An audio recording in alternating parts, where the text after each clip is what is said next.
કોંગ્રેસે આજે વાંકાનેરમાં ભારતીય જનતા પાર્ટીના આગેવાનો અને કાર્યકરોને વિધિવત રીતે ખેસ પહેરાવીને કોંગ્રેસમાં જોડ્યા છે। ચૂંટણી ટાણે આ મોટો ફટકો ભારતીય જનતા પાર્ટી માટે માનવામાં આવી રહ્યો છે। આને લઈને કોંગ્રેસના પ્રદેશ પ્રમુખ અમિત ચાવડાએ કહ્યું કે જે ખેડૂતો સાથે અન્યાય કરવામાં આવી રહ્યો છે, જે રીતે કાર્યકર્તાઓ અને આગેવાનો જે વર્ષોથી પાર્ટીમાં કામ કરી રહ્યા છે તેમની અવમાનના થઈ રહી છે, તેને લઈને ભાજપના નેતાઓ અને કાર્યકરોએ છેડો ફાડ્યો। શું મામલો છે, વિગતે વાત કરી।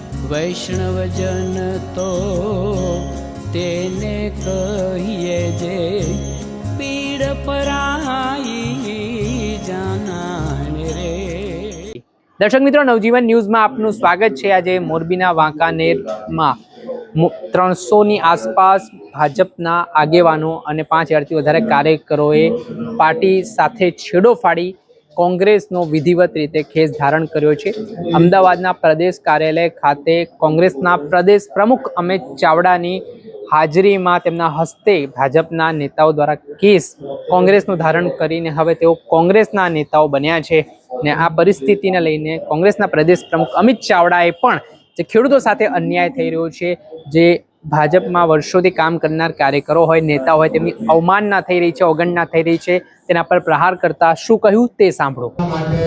કોઈ પદ માટે કે કોઈ પોતાની લાલચ માટે નહીં, પણ પ્રજાને જે તકલીફ થાય છે, અન્યાય થાય છે, જે ભેદભાવ થાય છે, એની સામે સત્તાની સામે પડી અને વિપક્ષમાં લોકો માટે લડવાની તૈયારી સાથે જોડાઈ રહ્યા છે એવા આપણા વરિષ્ઠ આગેવાન ભાઈ નાથુભાઈ, લાલજીભાઈ, ઉમેશભાઈ, રાજુભાઈ અને તમામ એમની સાથે જોડાયેલા આગેવાનો, કાર્યકરોનું કોંગ્રેસ પાર્ટીમાં હાર્દિક સ્વાગત કરીએ છીએ।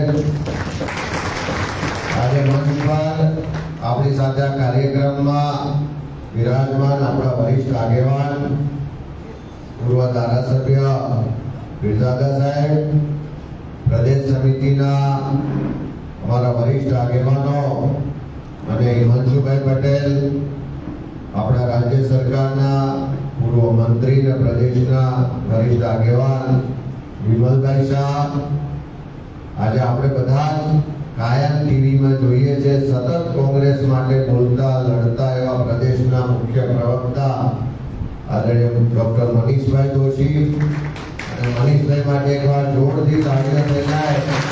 આજે આપણો જન્મદિવસ છે અને આ જન્મદિવસે ખૂબ સારા કાર્યક્રમમાં સહભાગી થયા છે એવા આપણા મોરબી શહેરના પ્રમુખ શ્રી, અમારા પ્રભારી શ્રી ભાઈ સંજયભાઈ, આપણા વરિષ્ઠ આગેવાન ભાઈ રાજુભાઈ, મહેશભાઈ, બધા જ અહીંયા ઉપસ્થિત આગેવાનોનું ફરીથી હાર્દિક સ્વાગત કરીએ।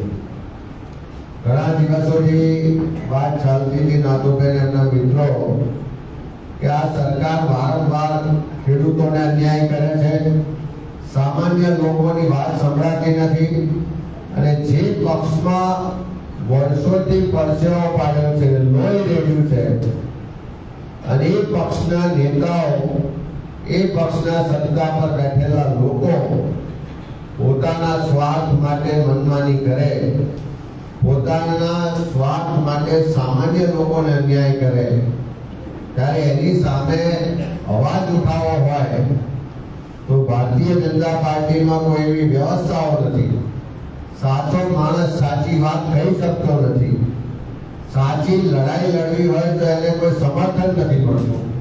સત્તા આટલા વર્ષોથી છે, તેમ છતાં ખેડૂતોના પ્રશ્નો હલ થતા નથી, સામાન્ય લોકોને આજે જીવવા માટે તકલીફ પડે છે, શિક્ષણ મોંઘું થાય છે, આરોગ્ય મોંઘું થાય, અને જ્યારે ચૂંટણીઓ આવે ત્યારે ટિકિટોમાં પણ ભેદભાવ થાય છે। એની સામે ઘણો બધો અસંતોષ આખા ગુજરાતમાં છે। એવા સંજોગોમાં નાથાભાઈ ને બધા મિત્રો આવ્યા કે આખા સૌરાષ્ટ્રમાં, આખા ગુજરાતમાં અત્યારે ખેડૂતો પર પારાવાર રીતે અન્યાય અત્યાચાર થાય છે।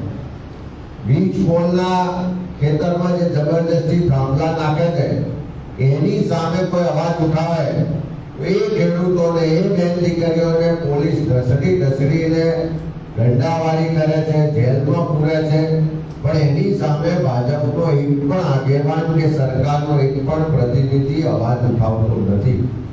ખેડૂતોનો પક્ષ લેવો જોઈએ અને બદલે કંપનીઓનો, ઉદ્યોગપતિઓનો, અદાણીનો પક્ષ લેતા હોય, દલાલી કરતા હોય એવી આ સરકાર ચાલે.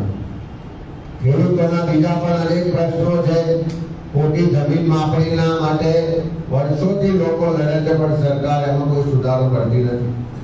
ખાતર માટે લાઈનમાં ઉભું રહેવું પડે, બિયારણ માટે લાઈનમાં ઉભું રહેવું પડે. ઉત્પાદન કરીએ તો એના પૂરતા બજાર ભાવ ના મળે. ક્યારેક કમોસમી વરસાદ આવી જાય, ક્યારેક વાવાઝોડું આવી જાય, ક્યારેક માવઠું થઈ જાય, પણ એના માટે પણ સરકાર કોઈ કાયાની પાક વીમા યોજના કે કોઈ રક્ષણ માટેની વ્યવસ્થા કરતું નથી. સાથે સાથે આખા ગુજરાતમાં સરદાર સાહેબના નેતૃત્વમાં જે સહકારી માળખાની વ્યવસ્થા ઊભી થઈ કે જે વિના સહકાર નહીં ઉતારેવો એક આખો ઉદ્દેશ સાથે સહકારી માળખું ઊભું થયું.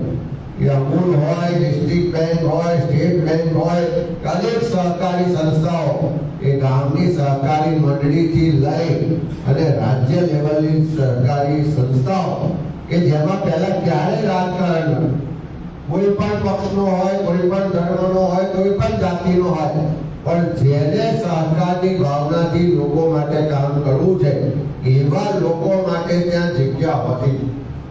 આ ભાજપના નેતાઓએ પોતાના સત્તાના સ્વાર્થ માટે આ સહકારી સંસ્થાઓને પોતાના સત્તા માટેનો, રાજકારણ માટેનો અડ્ડો બનાવી દીધો.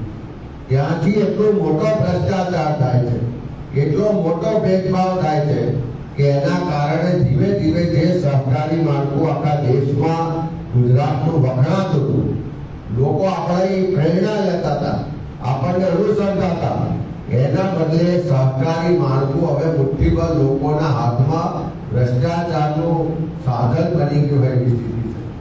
એ સંજોગોમાં સહકારી સંસ્થાઓમાંથી પણ ખેડૂતોને જે લાભ મળતા હતા એમાં પણ ભેદભાવ થયો. આપણે બધાનો અનુભવ છે કે અનાજ આપવા જઈએ, કપાસ આપવા જઈએ, બીજું કોઈ ખરીદી સરકારી થાય ત્યારે એમના મળતિયાઓ હોય, એમના એજન્ટો હોય, એનો માલ ખરાબ હોય, ભેજવાળો હોય તો પણ ચાલી જાય, પણ સાચો ખેડૂત હોય 24 કલાક ટ્રેક્ટર લઈને, પોતાની ગાડી લઈને જ્યાં લાઈનમાં ઉભો રહ્યો હોય એનો વારો આવે ત્યારે એમ કે ખરીદી બંધ થઈ જાય. મગફળીની ખરીદીમાં કેવા ભ્રષ્ટાચાર થયા હતા, આટલા વર્ષોમાં શું શું થયું આપણે બધા જાણીએ. એ સંજોગોમાં બધા જ મુદ્દા પર લડવું હોય તો અંદર રહીને લડી શકાય એવું નહોતું.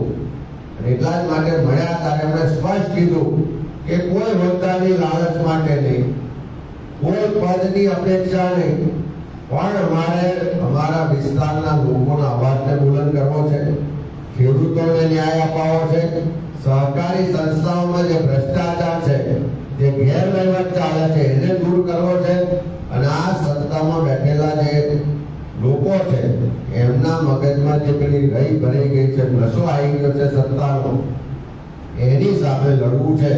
એ ભાવનાથી બધા મિત્રો આજે કોંગ્રેસ પાર્ટીમાં જોડાયા છે. બધાનું હું હૃદયથી ફરી સ્વાગત કરું છું અને તમને બધાને ખાતરી આપું છું, બધાને માન સન્માન જાળવવાની જવાબદારી અમારી છે. બધાનું માન સન્માન જળવા છે. જેને જે કક્ષાએ કામ કરવું હશે, તાલુકા લેવલે, જિલ્લા લેવલે, પ્રદેશ લેવલે, તમારામાંથી જેની પણ તૈયારી હશે કે કોંગ્રેસની વિચારધારાને સાથે લઈ અને ઘેર ઘેર જઈને કામ કરવાની તૈયારી હશે એવા તમામ મિત્રોને આવનારા સમયમાં તક પણ આપવામાં આવશે.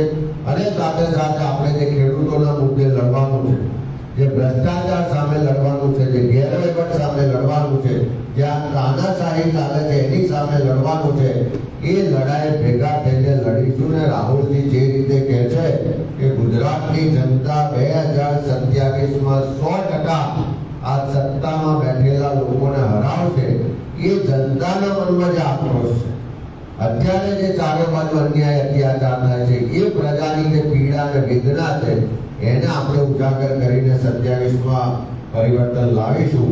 એ ભાવના સાથે ફરી બધાનું હાર્દિક સ્વાગત છે. જય હિન્દ. જી હા, આપે સાંભળ્યા કોંગ્રેસના પ્રદેશ પ્રમુખ અમિત ચાવડા, જેમાં આજે જે ભારતીય જનતા પાર્ટીના આગેવાનો છે તે કોંગ્રેસમાં જોડાયા છે તેને લઈને તેમણે વાત કરી છે અને આગામી સમયમાં આવી રીતે સંગઠનને મજબૂત કરવાનું કામ કરવામાં આવશે તે પ્રકારનું તેમણે નિવેદન આપ્યું છે. દર્શક મિત્રો, આવા જ વિડીયો જોવા માટે નવજીવન ન્યૂઝ જોતા રહો, લાઇક કરો અને વધુમાં વધુ શેર કરો.